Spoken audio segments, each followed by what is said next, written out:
ಎಸ್ಡಿಜೆ gold company ಹೆಸರಲ್ಲಿ ವಂಚನೆ ಪ್ರಕರಣಕ್ಕೆ ಸಂಬಂಧಪಟ್ಟಂತೆ ಜೈಲಿಂದ ಬಿಡುಗಡೆಯಾದ ಚಿನ್ನತಂಬಿಗೆ ಶಾಕ್ ಎದುರಾಗಿದೆ.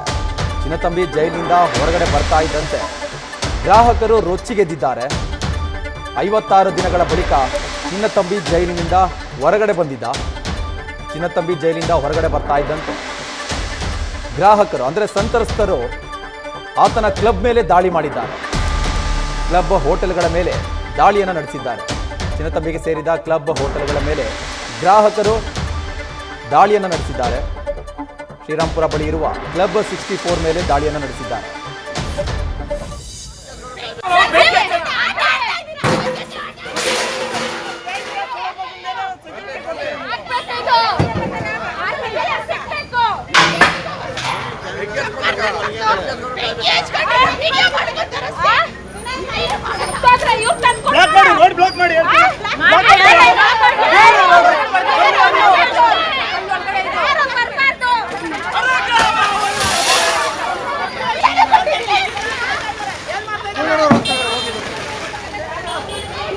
ಬನ್ನಿ ಹೋಗ್ಬರ್ರಿ.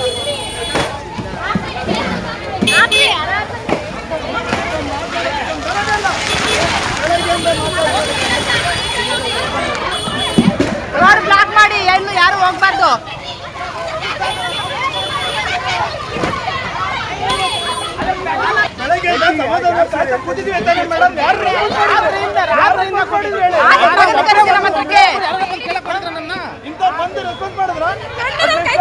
ಬೆಂಕಿ ಕಂಡಿದ್ರೆ ಯಾರು ಡಿಪಾರ್ಟ್ಮೆಂಟ್ ಬರೋರು? ಯಾರು ಡಿಪಾರ್ಟ್ಮೆಂಟ್ 7 ನೋಡಿ ಬಿಲ್ಡಿಂಗ್ ಇದ್ರೆ ನೋಡಿ. ಅಲ್ಲ ಯಾರು ಡಿಪಾರ್ಟ್ಮೆಂಟ್ ಬರೋದು? ಅವನಿಂದ ಸಂಪಾದನೆ ಮಾಡ್ತಾನೆ ಲಕ್ಷ.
ಎಸ್ಡಿಜೆ ಗೋಲ್ಡ್ ಕಂಪನಿಯಲ್ಲಿ ವಂಚನೆ ನಡೆದಿದ್ದಂಥ ಪ್ರಕರಣ ಇದು. ಇದೇ ಪ್ರಕರಣದಲ್ಲಿ ಚಿನ್ನತಂಬಿ 56 ದಿನಗಳ ಕಾಲ ಜೈಲು ವಾಸವನ್ನು ಅನುಭವಿಸಿದ್ರು. ಅಂದರೆ ಸಾಕಷ್ಟು ಗ್ರಾಹಕರು ಆ ಕಂಪನಿಯಲ್ಲಿ ವ್ಯವಹಾರವನ್ನು ಮಾಡಿದ್ರು. ಆದರೆ 56 ದಿನಗಳ ಬಳಿಕ ಚಿನ್ನತಂಬಿ ಜೈಲಿಂದ ಹೊರಗಡೆ ಬಂದಿದ್ದ. ಈ ವಿಷಯ ತಿಳಿತಾ ಇದ್ದಂತೆ ಎಸ್ಡಿಜೆ ಗೋಲ್ಡ್ ಕಂಪನಿಯಲ್ಲಿ ವಹಿವಾಟು ನಡೆಸಿದಂತಹ ಸಂತ್ರಸ್ತರು ಗ್ರಾಹಕರು ಇವತ್ತು ಚಿನ್ನತಂಬಿಯವ ಹೋಟೆಲ್ ಕ್ಲಬ್ಗಳ ಮೇಲೆ ದಾಳಿ ನಡೆಸಿ ತಮ್ಮ ಆಕ್ರೋಶವನ್ನು ಹೊರಹಾಕಿದ್ದಾರೆ. ಪೀಠೋಪಕರಣಗಳನ್ನು ಎಲ್ಲವನ್ನ ಕೂಡ ಕಚೇರಿ ಹೋಟೆಲ್ನಿಂದ ಹೊರಗಡೆ ಎತ್ತೆಸೆದು ನ್ಯಾಯಕ್ಕಾಗಿ ಆಗ್ರಹಿಸಿದ್ದಾರೆ. ಚಿನ್ನತಂಬಿ ಈಗಾಗಲೇ 56 ದಿನ ಜೈಲು ವಾಸವನ್ನು ಅನುಭವಿಸಿದ್ದಾರೆ ಇದೇ ಪ್ರಕರಣದಲ್ಲಿ.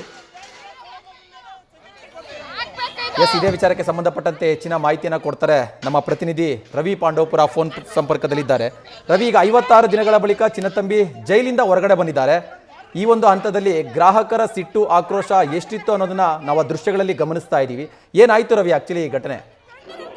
ಭರತ್, ಪ್ರಮುಖವಾಗಿ ಮೈಸೂರಿನಲ್ಲಿ 100 ಮಂದಿಗೆ ವಂಚಿಸಿದಂತಹ ಪ್ರಕರಣಕ್ಕೆ ಸಂಬಂಧಪಟ್ಟಂತೆ ಚಿನ್ನತಂಬಿಯನ್ನ ಮೈಸೂರು ನಗರ ಪೊಲೀಸರು ಬಂಧಿಸಲಾಗಿತ್ತು. ಇದಕ್ಕೆ ಸಂಬಂಧಪಟ್ಟಂತೆ 400ಕ್ಕೂ ಹೆಚ್ಚು ಮಂದಿ ದೂರನ್ನು ದಾಖಲಿಸಿದ್ರು. 6ಕ್ಕೂ FIR ದಾಖಲಾಗಿದ್ವು. ಬರೋಬ್ಬರಿ 56 ದಿನಗಳ ಬಳಿಕ ಆತನನ್ನ ಬಿಡುಗಡೆ ಮಾಡಲಾಗಿದೆ. ಇದರಿಂದ ರೊಚ್ಚಿಗೆದಂತಹ ಈ ಚಿನ್ನವನ್ನ ಅಡ ಇಟ್ಟಿದಂತಹ ಗ್ರಾಹಕರುಗಳು ಸದ್ಯ ಅವನಿಗೆ ಸೇರಿದಂತಹ ಒಂದು ಕಂಪನಿ ಅಂದ್ರೆ 46 ಎಂಬ ಒಂದು ಕಂಪನಿಯ ವಿರುದ್ಧ ಆಕ್ರೋಶವನ್ನು ಹೊರಹಾಕಿದ್ರು. ಆ ಕಂಪನಿಯಲ್ಲಿದ್ದಂತಹ ಅಂದ್ರೆ ಹೋಟೆಲ್ ಅಥವಾ ಕ್ಲಬ್ ನಲ್ಲಿದ್ದಂತಹ ಪೀಠೋಪಕರಣಗಳನ್ನ ಧ್ವಂಸ ಮಾಡುವಂತ ಕೆಲಸಕ್ಕೆ ಮುಂದಾಗಿದ್ದಾರೆ. 56 ದಿನಕ್ಕೆ ಚಿನ್ನತಂಬಿಯನ್ನ ಈ ರೀತಿ ಬಿಡುಗಡೆ ಮಾಡಿರೋದನ್ನ ಖಂಡಿಸಿ ಕಮಿಷನರ್ ವಿರುದ್ಧ ಆಕ್ರೋಶವನ್ನು ಹೊರಹಾಕಿದ್ದಾರೆ. ಹೊರಹಾಕುವುದರ ಜೊತೆಗೆ ಈ ರೀತಿ ಅಂದ್ರೆ ಯಾವ ಕಾರಣಕ್ಕಾಗಿ ಆತನನ್ನ ಇಷ್ಟು ಬೇಗ ಬಿಡುಗಡೆ ಮಾಡಿದ್ರಿ, ಜೊತೆಗೆ ಆತನ ಆಸ್ತಿಯನ್ನು ಮುಟ್ಟುಗೋಲನ್ನ ಹಾಕೊಳ್ಳಿ, ಜೊತೆಗೆ ಆತನನ್ನ ಬಂಧಿಸುವ ನಿಟ್ಟಿನಲ್ಲಿ ಕ್ರಮವನ್ನು ತೆಗೆದುಕೊಳ್ಬೇಕು ಅಂತ ಹೇಳಿ ಆಕ್ರೋಶವನ್ನು ಹೊರಹಾಕುವಂತ ಕೆಲಸಕ್ಕೆ ಮುಂದಾಗಿದ್ದಾರೆ ಭರತ್. ಧನ್ಯವಾದ ರವಿ ತಮ್ಮ ಮಾಹಿತಿಗಾಗಿ.